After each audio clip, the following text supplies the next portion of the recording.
sponsored by Gilded Destiny. Being Chinese in 1936 kinda sucked. In the north, you got the Japanese working you to the bone and will get rid of you for any reason. I don't much like the tone of your voice. In the east, you have Chiang Kai-shek with his authoritarian rule, who will come for you if you so much as dare to call him bald. And in the west, there are a bunch of warlords, meaning it's literally the Wild West out there. But fortunately, there is hope for this land, from no other than Mao Zedong, who's gonna take the shattered remnants of an army and unite all of China. So the mod I'm using today is called 8 Years War of Resistance, which is focused on overhauling the Pacific theater of World War II by adding some new mechanics and, as you can see, changing up the map of Asia while overhauling the focus trees in the area. Since I'm pretty experienced with this game, I turned on challenge mode for this mod, which will give Japan spawn-in divisions to make them more scary, because the best campaigns for me are the more challenging ones. So remember to like the video if you like watching campaigns like this. Now, Communist China in this mod starts off a lot smaller with more massive debuffs that make it so we aren't very good at building anything. You may have noticed the new stuff in the UI, so we have an ammunition supply that is automatically made by military factories so your units can fight, and if you run out of ammo, you have no org. There's also supply health, which has its own effects, but I'm gonna be honest, you'll barely notice this one. So the Communist Chinese have a completely different focus tree than they do in vanilla to get them through the war and even have post-unification content. And you know the campaign is going to be fire when the first focus already has you fighting people. Now, although we may be a ragtag group of militia, the strength of the proletariat will prevent. Although I lost the battle, I still won in a way because I got some desperately needed equipment, giving me the strength I needed to conquer the other warlord to the west. Oh, and also, since we are a leftist nation, it wouldn't be complete without having some sort of infighting mechanics. So as this game goes on, I'm trying to hype Mao up to the people with events, decisions, and advisors. The Republic of China started doing a focus to declare war on me, but fortunately I have my own focus where I talk to this guy Zhang, who despite working for Chiang is actually pretty cool with us, and a DMZ is set up.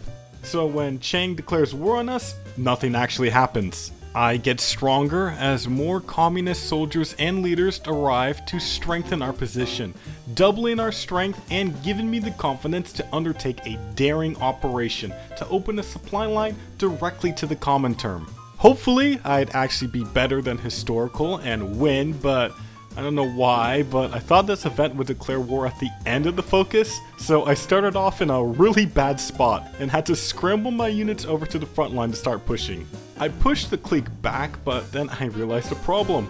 I can't supply anyone here on this side of the river, so I'm stuck giving this warlord a 1,000-yard stare across the river. I tried to fall back to a place where I could supply my troops so I could attack again, but I just embarrassed myself by still not being able to push. While this goes on, Chiang finally agrees to peace out with me to focus the fight against Japan, mainly because he was forced to at gunpoint.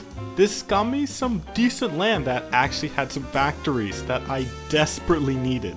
Definitely helped me cope with the fact that I ended up losing the war against McLeek, but now that there is a break in the fighting, that means it's ad time. The Industrial Revolution was a pretty cool time in history if you ignore all the bad stuff. And you know what would be cooler than living during that time? Leading a country through that time, which is what this upcoming strategy game, Gilded Destiny, seeks to do. The team at Aquila Interactive is developing a game that allows you to lead a nation through the challenges and changes of this era. The world here is very large, featuring over 1 million hexes with distinct terrain, allowing players to make meaningful decisions in building their cities or placing their troops in times of war, because you'll have direct control over your armies. The game will also feature an immersive population and economic simulation for you to better or just destroy your country with. They're doing a Kickstarter for the next 30 days with several rewards and stretch goals that you can see on their page. So if this game seems like something you want to support, you can give them something on Kickstarter through the link in the description, or you can just wishlist the game on Steam if you don't want to give money but are still interested in following it. Now, back to China. Summer was approaching, but rather than enjoying the nice weather in Shaanxi, there was something else approaching. When the war started, I tried to stop the Japanese who landed in Shanghai to prevent them from getting to Nanking and push them out, but as I attacked them, I made the unfortunate realization that the Japanese troops are a lot better than me, and I was just getting beat up here, so I just went home since the Japanese were getting pretty close. It's not just the Japanese we're fighting, they're summoning legions of collaborators to control conquered Chinese territory. I'm desperately trying to fight in the rough terrain around Shaanxi, but I'm not getting any support, and fighting against an army with tanks, planes, and artillery is not cool. Over that last ridge! Victory! I'm still trying to recover from the long march and can barely produce enough ammo to keep my soldiers fighting. But the greatest threat to a future communist China isn't just the Japanese. There's another insidious force trying to stop true communism: other leftists. And through these focuses, I must try to help Mao gain the power to take care of the others. Despite everything stacked against me, I did manage a successful counterattack that even managed to encircle Japanese troops. Sure, they were half starving, but a victory is a victory. I got an event about Mao wanting to marry Jiang Qing, and okay Mao, I see what type of man you are. I wasn't gonna let his horniness stand in the way of communism. I tried another attack in the north, but despite being half-starved, the Japanese really didn't want to give this place up. So I kept the attack going. For months. This random province in northern China was looking like a World War I battlefield, with World War I tier results, because after 6 months, I could report that I had successfully failed to take the land, and our army was 50,000 men smaller, so I had to think, what else could I do? Then it hit me. Just do it again, but this time be successful. I managed to turn this breakthrough into a pocket, and now the Japanese army was 64,000 men smaller. I kept trying to push in the north and also use the partisan mechanics Commie China has in this mod, which allows me to infiltrate states and take them over, sometimes spawning a partisan unit.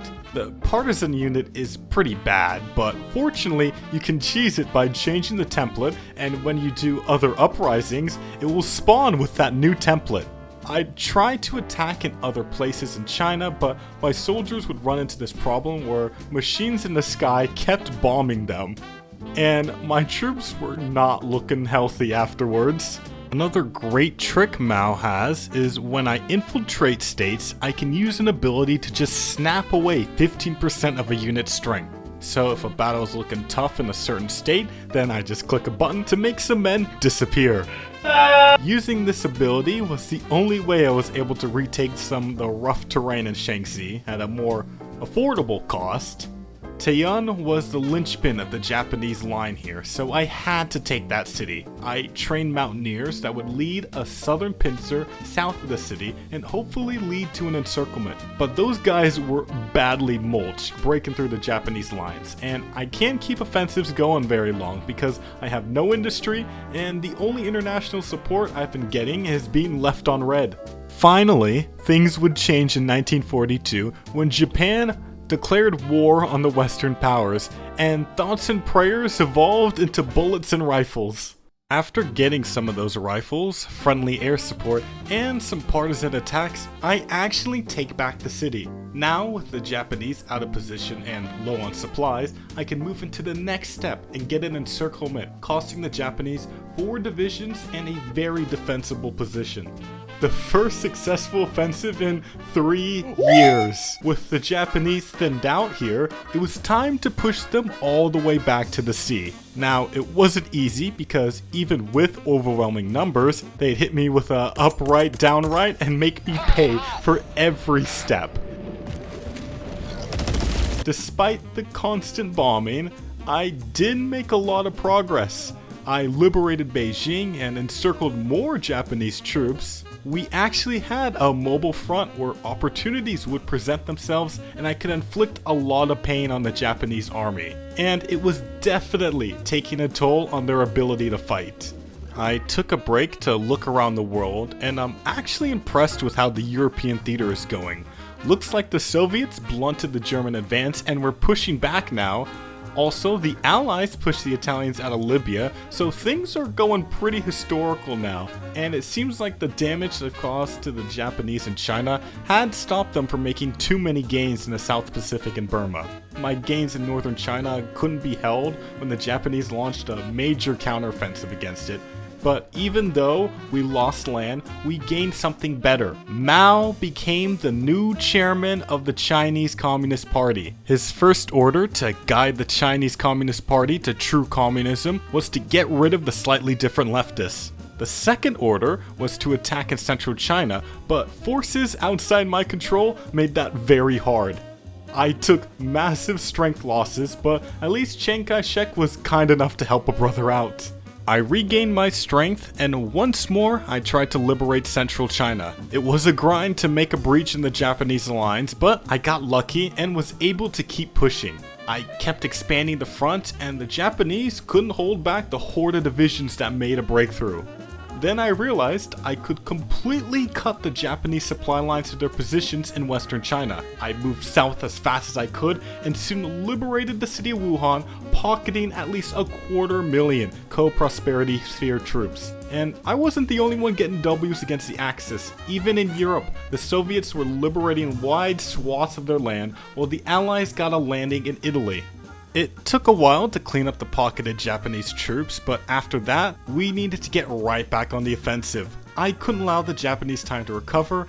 I was going to retake as much of eastern and northern China as possible, no matter how much they bombed me. By November 1944, the Japanese alliance were completely shattered, and looking in the west, it seemed like the German army was in a similar state. The Germans ended up taking a bit too long to surrender because Oppenheimer got his stream of using the atomic bomb on Germany. Kinda messed up they targeted Vienna though. They surrendered soon afterwards, and I already see a problem with this peace deal. I also love how even though Yugoslavia joined the Allies, they still got torn up. Now all the pressure is on Japan, but they don't have much of an army left at this point, and I could just battle plan through northern China and liberate the Chinese peasants for good this time.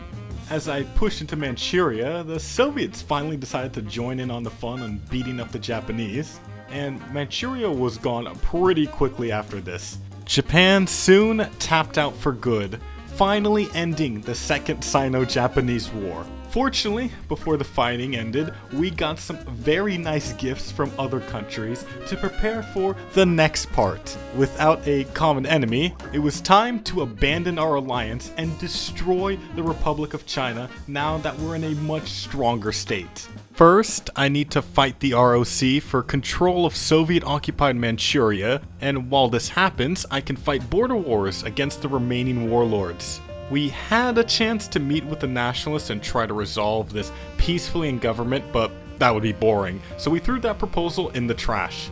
I had made my army much stronger with all the extra military equipment and industry I captured, making wars against the warlords very easy for my army. And as for Manchuria, I just fought the Nationalists for control of the coastal states, so they couldn't send any troops up here.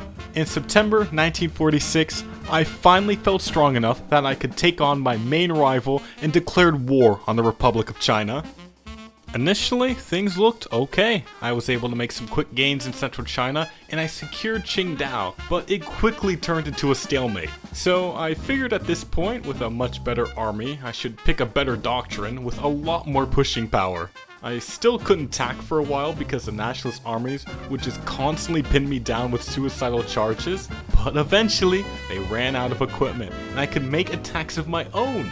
Also, I could still do partisan infiltrations, so when the Nationalists concentrated a bunch of their troops in a state I had partisans in, I could just nuke their strength with a few partisan attacks. Now, their stockpiles were completely barren, and I just push where I want to, so their equipment situation can be even worse. Since this is a war in China, the casualties are super high as expected. A year and a half into the war, and we are approaching 10 million dead. With the Nationalist army very weakened, I could finally make an offensive to take Nanjing. The Nationalists were so focused on holding that city, but really slacked on defending around the city. So once I crossed the river, it was easy to encircle it and surrounded an entire army in there. With the loss of that city, a lot of people lost faith in Chiang. Oh God! We're gonna die! A Nationalist cruiser defected to our side, and finally, we had a navy. For about 3 weeks before the Nationalists blew it up. But then, they announced a blockade of our coastline, but I was doing all my trade over land, and their army had completely collapsed, so they weren't going to be enforcing this for long. People just didn't have the heart to fight for Chiang anymore. I could contact important people in the Nationalist circles, and they would abandon Chiang as well. All I had to do was walk through the remaining major cities that remained to announce that they were now free of Nationalist oppression. After I convinced Xinjiang to join us, all that remained was Taiwan, and I decided I would take a break from the fighting because I had no way to invade Taiwan because I had no naval invasion tech. I joined the Soviet faction afterwards and did the focus to reclaim Tibet, who wisely agreed to join me without a fight. So while I waited for the naval invasion tech to finish, I easily took care of the Nationalist guerrillas in the Shan area and called in the whole Soviet faction to help me with Taiwan, cause why not? I wanted to make sure this invasion succeeded the first time, so I made a nice marine and paratrooper template to hit the island with. Other nations tried their own luck to invade Taiwan, and it went exactly as well as you would expect. They failed multiple invasions at this point, and it definitely got to them because Stalin dropped a nuke on Taiwan. But finally, I got the naval invasion tech, and enough transport planes to start the invasion plans. On May 23rd, 1950, I launched the invasion of Taiwan. The marine landings easily beat the Nationalist defenders, and soon the paratroopers were able to drop uncontested. Within 8 days, Taiwan was secured, and China was now free and united. So there we have it, the good ending. I had a great time making a video with this mod, and if you want to see some more good stuff, I recently posted a Solaris video where with some mods I managed to have a fun campaign, saving the galaxy as a mega corporation. Remember to give this video a like if you enjoyed it so other people can get it recommended to them too, and subscribe for more good content in the future. Shout out to my alumni on Patreon for funding these videos that will help me pass my Chinese citizenship test, and I hope I'll be able to see you guys again in a future video.